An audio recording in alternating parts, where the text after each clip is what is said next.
১৯৭২ সালের ১৮ই নভেম্বর মেঘালয়ের ছোট্ট শহর টুরা। সকালের হালকা কুয়াশার ভেতর এক বাড়িতে আনন্দের কোলাহল। এক দম্পতির কোলে এসেছে নতুন প্রাণ, এক পুত্র সন্তান।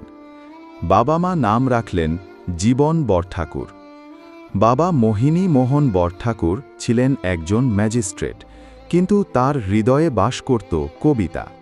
ছদ্মনাম ছিল কপিল ঠাকুর। তিনি গান লিখতেন, কবিতা লিখতেন। মা ইলি বরঠাকুর ছিলেন সঙ্গীতশিল্পী। তার কণ্ঠে ছিল সুরের জাদু। তাদের ঘরে জন্ম নেওয়া এই ছোট্ট শিশুটি একদিন সুরের মাধ্যমে জয় করবে আসাম, বাংলা আর পুরো ভারত। কেউ জানত না একদিন এই জীবন বরঠাকুরই হয়ে উঠবেন জুবিন গার্গ, এক কিংবদন্তি নাম। ছোট্ট জুবিনের খেলনা ছিল না পিস্তল বা গাড়ি, ছিল এক ছোট হারমোনিয়াম। মা গান করতেন, বাবা কবিতা লিখতেন। ঘরে ঘরে সঙ্গীতের ঢেউ। মায়ের কোলেই তিনি প্রথম রাগ সুর শিখেছিলেন। কখনো মা তাকে তবলার তালে গাইতে শেখাতেন, কখনো বাবা পাশে বসে বলতেন, ছেলে, গান শুধু মুখে নয়, মনে গাইতে হয়। সেই থেকেই জুবিন বুঝেছিলেন গান মানে অনুভূতি। শৈশব কেটেছিল জোরহাটে। স্কুলে ভর্তি হয়েছিলেন, কিন্তু মনটা থাকত অন্য জগতে, গানের জগতে। প্রতিটি স্কুল অনুষ্ঠান মানেই একটাই প্রত্যাশা, আজ জুবিন গাইবে। যখন সে মঞ্চে উঠত, পুরো স্কুল স্তব্ধ হয়ে যেত। শিক্ষকরা বলতেন, এই ছেলে একদিন বড় হবে, আসাম গর্ব করবে ওকে নিয়ে। কিন্তু কলেজে গিয়ে জুবিন বুঝলেন বইয়ের পৃষ্ঠা তাকে টানে না। যে সুর মা গাইতেন সেটাই তার হৃদয়ে বাজত। একদিন একা বসে তিনি ঠিক করলেন, আমি কলেজ ছাড়ব, গানই আমার জীবন। সবাই অবাক, আত্মীয়রা বললেন, তুমি পাগল হয়েছ। কিন্তু জুবিন দৃঢ় স্বরে বলেছিলেন, হ্যাঁ, আমি পাগল, কিন্তু সুরের জন্য। ১৯৯২ সাল, মাত্র ২০ বছর বয়সে জুবিন তার প্রথম অ্যালবাম অনামিকা প্রকাশ করেন। ছোট ক্যাসেট দোকানগুলোয় তখন কোলাহল, সবাই চায় অনামিকার টেপ। চায়ের দোকান, কলেজ, মেলা, সব জায়গায় বাজতে থাকে সেই গান। মানুষ বুঝে গেল এক নতুন কণ্ঠ এসেছে, এক নতুন হাওয়া বইছে আসামের আকাশে। অনামিকা শুধু অ্যালবাম নয়, জুবিনের জীবনের প্রথম উড়ান। এই অ্যালবামই তৈরি করল এক নতুন নায়ক, জনতার গায়ক। সফলতা আসলেও জীবন সহজ ছিল না। অসংখ্য ছোট শহর ও গ্রামে কনসার্ট করতে হতো। কখনো বিদ্যুৎ নেই, কখনো সাউন্ড ভেঙে পড়ে। তবু তিনি বলতেন, মানুষ গান শুনতে এসেছে, আমি থামতে পারি না। লণ্ঠনের আলোয় অন্ধকার রাতে মঞ্চে দাঁড়িয়ে গান গাইতেন তিনি। ভক্তরা ঘণ্টার পর ঘণ্টা দাঁড়িয়ে শুনত। এই সময়টাই গড়ে তুলেছিল শিল্পী জুবিন গার্গকে, যিনি জানতেন গান মানে কেবল সুর নয়, মানুষের সঙ্গে বন্ধন। ২০০৬ সাল বলিউডে মুক্তি পেল সিনেমা গ্যাংস্টার। সেই সিনেমার জন্য জুবিন গাইলেন ইয়া আলী। গান মুক্তি পেতেই সারা ভারত কাঁপিয়ে দিল। রাস্তায়, কলেজে, রিকশায়, বিয়েতে শুধু ইয়া আলী, রহম আলী।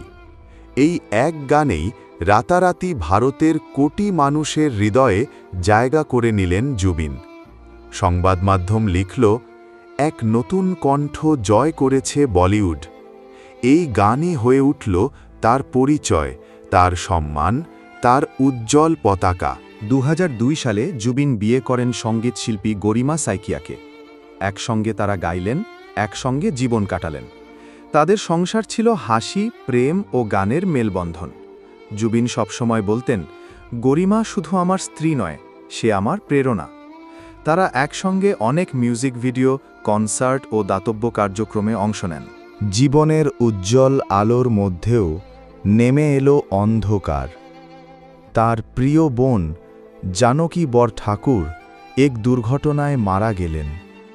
এই ক্ষতি তিনি কোনো দিন কাটিয়ে উঠতে পারেননি।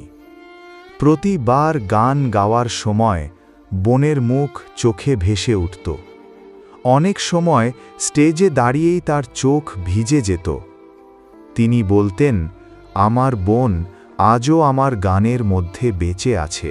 প্রতিভা ও পরিশ্রমে জুবিন গার্গ ধীরে ধীরে হয়ে ওঠেন ভারতের অন্যতম সফল গায়ক। বলিউড, আসামি, বাংলা হিন্দি সব ভাষায় তার গান। প্রতি বড় কনসার্টে আয় করতেন 10-15 লাখ টাকা। মাসিক গড় আয় ছিল প্রায় 30-40 লাখ টাকা। তার মোট সম্পদ দাঁড়ায় প্রায় 60-70 কোটি টাকায়। কিন্তু অর্থ তার জীবন বদলায়নি। তিনি বলতেন, আমি টাকার জন্য গান গাই না, গান আমার প্রাণ। জুবিন ছিলেন মানুষের শিল্পী।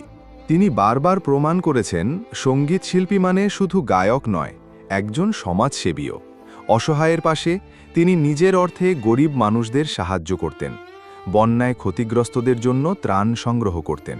নিজের ফাউন্ডেশন তৈরি করেন, জুবিন গার্গ ফাউন্ডেশন। এই ফাউন্ডেশনের মাধ্যমে অসুস্থ, দরিদ্র ও এতিম শিশুদের সাহায্য দেওয়া হয়।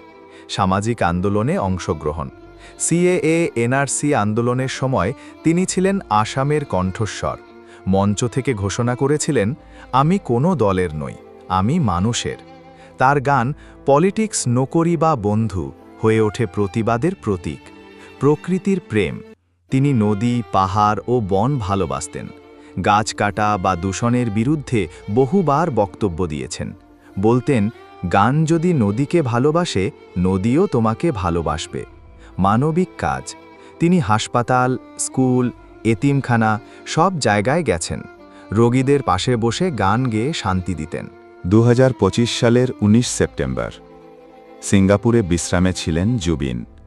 সমুদ্রের ধারে স্কুবা ডাইভিং করতে গিয়ে দুর্ঘটনা ঘটে। মাত্র 52 বছর বয়সে থেমে গেল এক কিংবদন্তির জীবন। খবর ছড়িয়ে পড়তেই আসাম, বাংলা, ভারত সব জায়গায় শোকের ঢেউ। মানুষ কেঁদে বলল, আমাদের ইয়া আলী নেই। গুয়াহাটির রাস্তায় লাখো মানুষ মোমবাতি হাতে বলল, তুমি গান হয়ে বেঁচে থাকো জুবিনদা। জুবিন গার্গ আজও বেঁচে আছেন, তার গানে, তার মানবতায়, তার সাহসিকতায়। যখন কোনো তরুণ গান ধরেন, যখন কোনো অসহায় মানুষ সাহায্য পায়, তখনও কোথাও না কোথাও বাজে তার সুর, ইয়া আলী।